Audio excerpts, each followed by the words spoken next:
Chapter 1. Every business goes through a phase of change and must deal with it. A strategic inflection point is when the fundamentals of a business are about to change.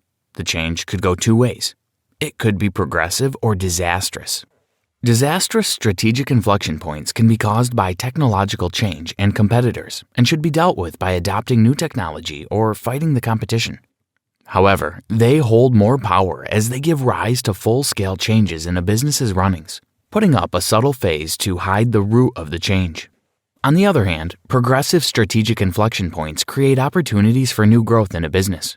And while someone can be the subject of a strategic inflection point, they can be the cause of one too. In an age where there are increasingly steady technological changes, there is so much competition. No matter what you do for a living, you will be affected by competition from new ways of doing things. You will face competitions from angles you do not expect. These changes are inevitable and can't be stopped, so you must focus on dealing with them.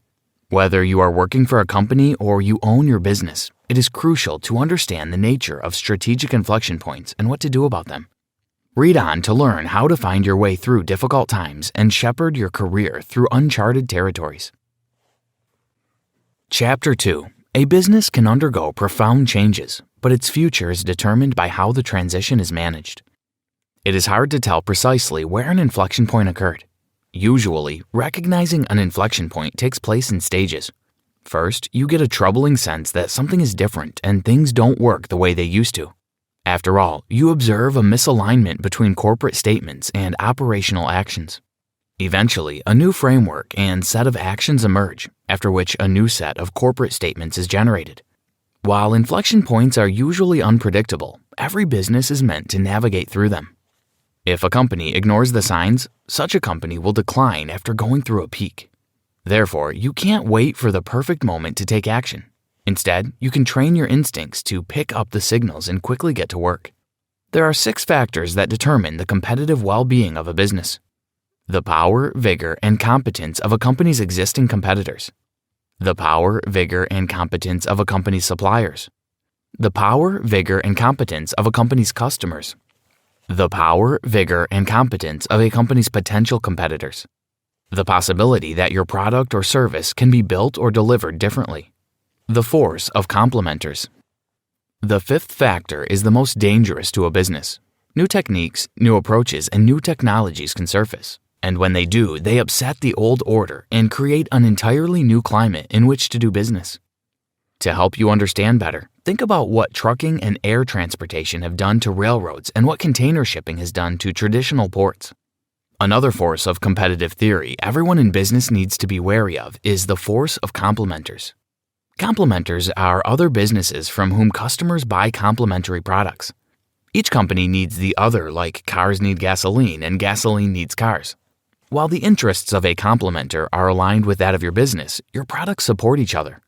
However, new techniques and technology can change the influence of complementers. Such a massive change in the competitive nature of a business is called a 10x change. Chapter 3.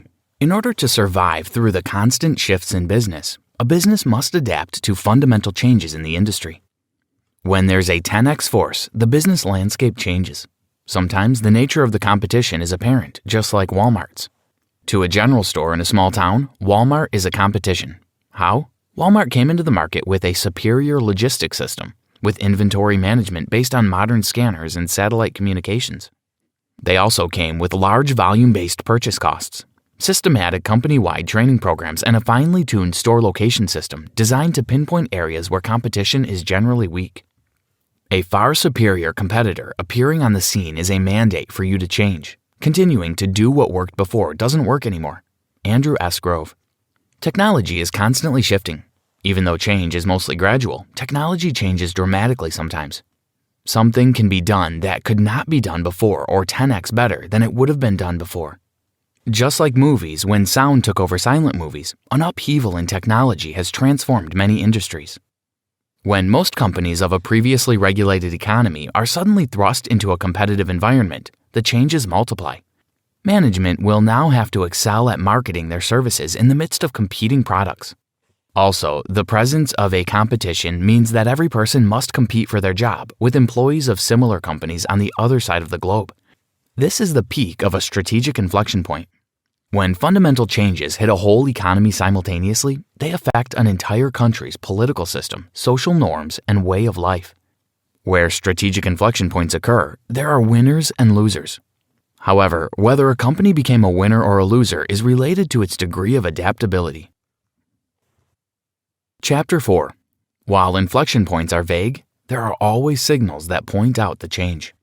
Most times, inflection points are not clear until you look at the events in retrospect. There is always a sign hinting that the competitive dynamics have changed. The following are a few questions to ask so as to recognize the signals. Is your key competitor about to change? To answer this question, you need to first figure out who your key competitor is. If you had just one bullet in a pistol, who would you save it for among your competitors?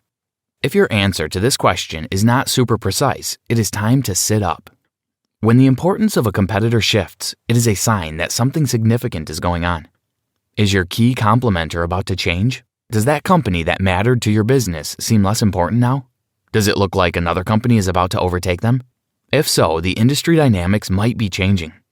Do people seem to be losing it around you? Does it seem that people who for years had been very competent have suddenly gotten decoupled from what really matters? If crucial aspects of your business shift around, your ability to recognize new trends might be retarded. A sign of this might be that all of a sudden some people don't seem to get it. It may also be that you are often inclined to shake your head in confusion. When the people around you are not getting things right, or you seem to be losing hold of the business, things have most likely changed around you. Did you know, according to San Jose Mercury News in 1995, 63% of children ages 11 to 17 would rather use a computer than read a book, and 59% would rather use it than watch TV. Chapter 5. There are many emotional phases a management deals with when a company gets through a strategic inflection point. How a company handles the process of getting through a strategic inflection largely depends on how the management reacts emotionally to the crisis. The emotions of business people are tied up in the identity and well-being of their business. This is because the success or failure of a corporation in dealing with a strategic inflection point may determine what happens to their careers. The early stages of a strategic inflection point come with loss of the company's importance in the industry, of its identity and job security. After feelings of loss come denial. Right after the denial stage, the average senior manager tries to escape from reality. They dip themselves into unrelated acquisitions and activities that occupy them with something that seems to require their attention day in and day out legitimately. Instead of figuring out how to cope with the impending destructive force, they avoid it. After a long battle with emotional wringing, good leaders eventually emerge to the acceptance and action phases. On the other hand, bad leaders get stuck in denial. This is due to the inertia of success. The inertia of success is a phenomenon that reinforces denial in senior managers. Usually, they get to where they are by having excellent skills. Over time, managers have learned to lead with their strengths and are somewhat stuck with the same strategic and tactical moves that work to bring them to the peak of their careers. Therefore, when changes occur, they cling to their past. Another emotional hurdle that makes it difficult to accept change is strategic dissonance. While coping with a strategic inflection point, many companies make the mistake of saying one thing while doing another. Signs of strategic dissonance often surface when senior managers engage their middle management or their sales force in a free-flowing discussion, provided that the discussion takes place in a culture that permits open confrontation. The dissonance between what the company does and what the management says might seem harmless, but it breeds confusion and uncertainty within the corporation. To solve this issue, a phase of experimentation has to occur. Let your workers try different techniques, review various products, exploit other sales channels, and go after different customers. The chaos that results might not be good, but the old order won't give way to the new without it. Chapter 6. Setting clear goals for an organization during a strategic inflection point will ensure a successful transformation. Taking an organization through a strategic inflection point is a march toward unknown territory. At this stage, the shape of your desired goal is not completely clear, nor are the rules of business familiar. This means that you and your associates lack a mental map of the new environment. In the course of moving through a strategic inflection point, your people might lose confidence in you, and you lose faith in yourself. While you can't avoid the struggle of a strategic inflection point, you can do a better job dealing with it. First, you have to form a mental image of what the company should look like when you get to the other side. This mental image needs to be clear and precise so that you can communicate it to your demoralized staff. What exactly is your company going to be about? Answer the question in a single phrase that everybody can remember and, with time, understand. Another step required in the course of transforming an organization is a shifting of resources from what was appropriate for the old idea of business to what is suitable for the new. The resources could be in raw material or come in the form of people's knowledge, skills, expertise, or time. If you're in a leadership position, how you spend your time has enormous symbolic value because it will powerfully communicate what's important or what isn't. Chapter 7. Timing is of great essence when dealing with a career inflection point. Train yourself to be more alert to potential strategic points in your business. A trick that works is to go through a mental drill in anticipation of the time when you have something real to be worried about. Open your mind to outside views and stimuli, and listen to chatter from colleagues. This way, you might pick up changes that may be relevant to you before they become a significant threat. Also, get into the habit of conducting an internal debate about your work environment with yourself. After recognizing a potential strategic point, you must have an urgent sense of timing. Are you picking up on the little signals that something may be changing? Have you already anticipated a change and prepared for it? Or are you waiting until the signs are very clear before you make your move? The success of a company's navigation of a career inflection point is mostly dependent on the urgency with which action is taken. Remember that your whole being will try to deny an existing force of change that will affect your career. Ignore the tempting belief you will be exempt from the change because of your past strength and wisdom. Denial will only waste your time and make you miss the right time for action. A change made under the benign bubble of an existing job when things are still going well will be far less wrenching than the same change made once your career has started its decline. Andrew S. Grove. Once you get that early sense of foreboding, get yourself in shape for a change. Experimentation is a key way to prepare for change. It can take different forms. It can be moonlighting on a second job or going back to school part-time. It can also be by asking your current employer for a new and entirely different assignment. Whichever way you choose, ensure you find ways to explore new directions for your career to help you get through an inflection point. Conclusion. Career inflection points are crucial points of every business and career. If you act first and with wisdom, you can cross the career valley and emerge on the positive side of change. Finding the right action might be difficult, but that's the only right choice you have. Inaction might seem the easy road, but it will leave you in a position where the action will eventually be forced on you. As CEO of your own business, it is your responsibility to supply both vision and commitment.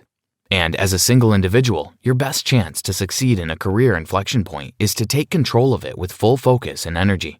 Whether you join another company or go out on your own, you have to let go of one identity and build a new one.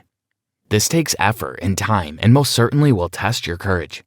But it will also give you a sense of independence and self-confidence, which will help you deal with the next career inflection point. Going through a career inflection point is indeed a daunting process. It calls upon all your best resources. It requires an understanding of the new wave of change that you wish to become part of. It also calls for a determination to take control of your career, your ability to adapt your skills to the new world, and your resolve as you deal with the fear and anxiety of change. As difficult as it might seem, it is not impossible. Pour your energy into it and focus on adapting to the new world. You will find that the new world of change is worth all the risks. Try this. Make efforts to learn the skills you need to thrive in the new world. Things are different from what you are used to. Therefore, you have to get acquainted with the new way and shape it around you.